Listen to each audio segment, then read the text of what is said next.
Hey gang, welcome to the 13th episode of Swan's Japanese Horror Reviews. Today we're tackling the 2006 spooky fun-filled ride from Takeshi Furusawa, Ghost Train.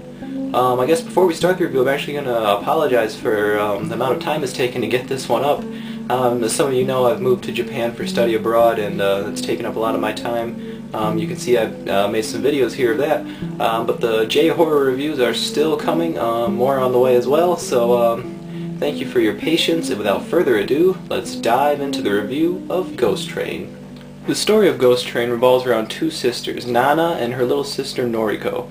Now one day Noriko finds this strange train pass at a station, and she picks it up and takes it home. But little does anybody know that this train pass houses a lot of danger. And then in addition to this strange train pass, there's been a lot of children that have gone missing recently in connection with the train station.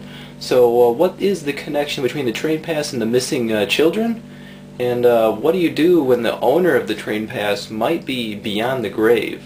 It's a race against time to find out in this spooky story. The thing with Ghost Train is that it's very much in tone with a lot of the recent J-horror, and it doesn't offer too much material that's new to the genre.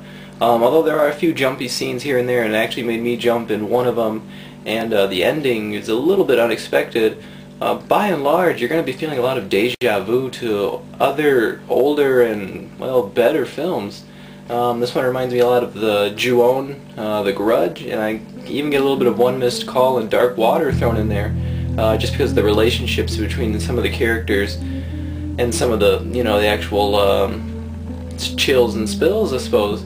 But yeah, I mean, there's not too much new in this one. That's not to say it's a bad movie. It's not. It's actually, you know, an enjoyable movie to watch. You know, you get a bowl of popcorn, you watch it, it's a solid evening. But there's just not too much new in it.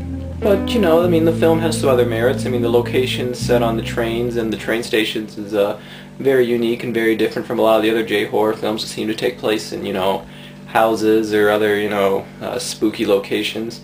And it does move at a pretty brisk pace, so, I mean, constantly something's happening on screen, which is pretty nice. You know, you won't get bored watching this. Like I said, this is a nice little popcorn movie to just sit down and have an evening with. So, yeah, you know, it works on a couple different levels.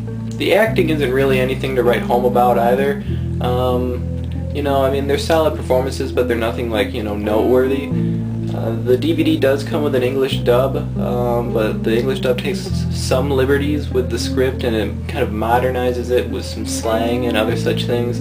So I wouldn't really 100% recommend watching that one, unless, you know, you really like English dubs, which is fine. I'd go with the Japanese language track, which sounds good. Sounds a lot better in my ears.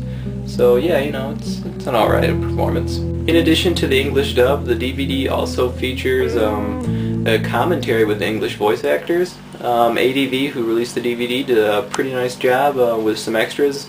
You know, in addition to the English dub, the commentary, you've got a little making of, you've got some of the Japanese trailers for the film, and you've got trailers for other ADV titles, and, you know, so it's pretty nice, you know, pretty solid DVD. It's got, you know, nice features. As far as ratings go for this one, I'd give the film and the DVD a 6 out of 10, so it's slightly above average. You know, it's pretty nice, but I think the thing is that for fans that have seen a lot of J-horror, there's not going to be a lot to really wow you in this one. You know, there's not going to be that something new that really comes out and, you know, makes you realize why you enjoy watching these films. Instead, you know, it's just you know, it's okay, it's pretty good, but nothing, you know, extraordinary. For fans that are new to J-horror, however, you know, I think this would be a great film, you know, along the lines of Ringu and Ju-on, to be one of the first films to show somebody, just because it has a lot of the elements of J-horror. It's not that violent, it's more of the supernatural kind of stuff, and it moves at a fairly fast pace, so I think it'll keep your attention.